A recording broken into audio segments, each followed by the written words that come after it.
মাত্র মাত্র ১২০ টাকায় ঘুরে আসলাম রাউজানের সুন্দর একটি পার্ক থেকে। রাউজানে নতুন হয়েছে এই পার্কটি। তো গিয়েছিলাম পিসির বাড়িতে, পিসিতো ভাইয়ের মেয়ের অন্নপ্রাশন ছিল। তো ওখান থেকে দাদারা বললো এখান থেকে কাছেই রয়্যাল সিটি পার্কটা, চল ঘুরে আসি। তো আর দেরি না করে বেরিয়ে পড়লাম দাদাদের সাথে, চলে যাচ্ছিলাম রয়্যাল সিটিতে। রাউজানে আসলে তেমন কোনো পার্ক নেই বললেই চলে। এই নতুন পার্কটা হওয়ায় রাউজানের মানুষরা কাছে গিয়ে ঘুরে আসতে পারে। তো কথা বলতে বলতে চলে আসলাম আমরা এই যে এই রয়্যাল সিটি, একদম রাউজানের শেষের দিকে নিরিবিলি একটি জায়গায় এই পার্কটি। ভীষণ শান্ত জায়গাটা। এই পার্কে ঢুকতে গেলে আপনাকে প্রথমেই টিকিট কাটতে হবে। তো টিকিট কাউন্টারে প্রতিজন ছিল 20 টাকা করে। টিকিট কেটে আমরা ভিতরে ঢুকে যাই। যেহেতু গিয়েছিলাম বিকেল 4টায়, তখন তেমন মানুষ আসেনি, মানে টুকটাক কিছু মানুষজন ছিল। যখন আমরা চলে আসছিলাম তখন কিন্তু প্রচুর মানুষ চলে আসছিল। হঠাৎ মন খারাপ থাকলে আপনারা চাইলে এই পাশে এই জায়গাটা থেকে ঘুরে আসতে পারেন। এই জায়গাটা দেখে আসলে মনটা খুব খুশি হয়ে গেল। চারপাশটা খুব সুন্দর করে সাজানো ছিল ফুল দিয়ে, আর্টিফিশিয়াল ফুল ছিল।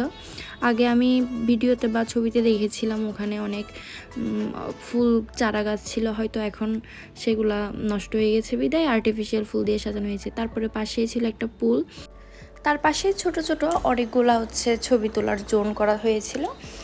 এক এক জায়গায় এক একটা স্পটে নানান ধরনের ডিজাইন করে সাজানো হয়েছিল ছবি তোলার জন্য। তো প্রত্যেকটা জায়গায় খুব সুন্দর। আর এই যে এই জায়গাটাই উঠছে আমার ছেলেকে নিয়ে, এটা মূলত শুভ নববর্ষের ব্যাকগ্রাউন্ড দিয়ে তৈরি করা হয়েছিল। এটা এমনভাবে সাজানো ছিল চারপাশটা যেন শুভ নববর্ষের একটা ভাইব ছিল। তো আমরা মা ছেলে গিয়ে অনেকগুলো ছবি তুলে নিই, ওখানে অনেক ফটো সেশন করে নিই।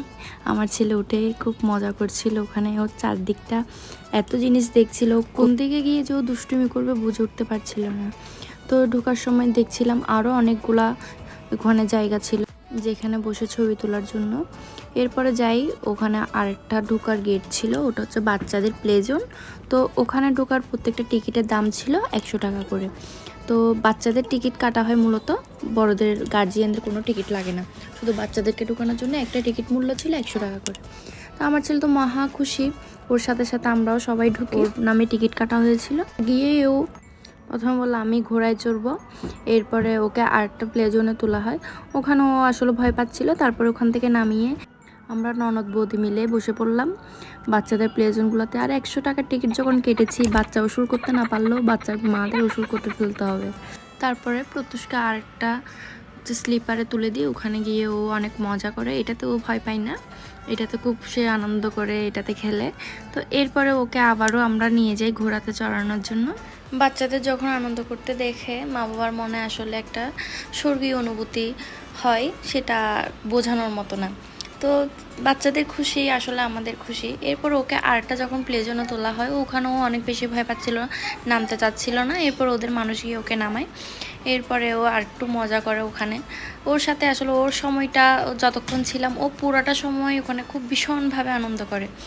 তো ওর সাথে সাথে আমরা আনন্দ করছিলাম। এরপরে মা ছেলে দুজনে মিলে গিয়ে দোলনায় চললাম অনেকক্ষণ। ওর সাথে সময় কাটাতে না আমার সবচাইতে বেশি ভালো লাগে। এগুলো আমার জীবনে এক একটা স্মৃতি হয়ে থাকবে, ওর ছোটোবেলাটা ওর সাথে কাটানো এই যে সময়গুলা। এত দৌড়ঝাঁপ করার পর আমাদের অনেক খিদা লেগে যায়, আমরা চলে যাই খাওয়ার জন্য। ওখানে কয়েকটা রেস্টুরেন্ট ছিল, তো আমরা নিয়ে নিই শাহি ফুচকা আর চিকেন উইংস। শাহি ফুচকাটার দাম নিয়েছিল 80 টাকা। ওটাতে আমার শাহি ফুচকার কোনো ফ্লেভারই আমি পাইনি, ওটা নর্মাল যেরকম ফুচকা হয় ওইটাই ছিল। ওইটার দাম নিয়েছিল 80 টাকা। 80 টাকাটা আমার বেশি মনে হয়েছে, যেহেতু ওখানে ওটা নর্মাল ফুচকার মতোই ছিল। এরপরে চিকেন উইংসগুলো ছিল অনেক দারুণ, চিকেন উইংসগুলো খুব টেস্ট ছিল। তো ওইটা ঠিক ছিল, ওইটার দাম এবং টেস্ট দুইটাই ঠিক ছিল। আর আপনারা ওখানে গেলে অনেক রকমের আইটেম পেয়ে যাবেন, আপনাদের যেটা ইচ্ছা ওইটা আপনারা অর্ডার করে খেতে পারেন। বের হওয়ার সময় দেখলাম একটা রিক্সা সাইকেল ছিল ওখানে সাজানো, ওখানে গিয়ে আমরা একটু ছবি টবি তুলে বের হয়ে পড়ি। আর বের হওয়ার সময় দাদারা আমাদেরকে একটা চায়ের দোকানে নিয়ে যায়। ওখানে আসার পথে এই চায়ের দোকানটা দারুণ ছিল চা। এরপর আমরা গরম গরম চা খেয়ে চলে যাই বাসায়। টাটা, সবাইকে ধন্যবাদ এতক্ষণ সময় ভিডিওটা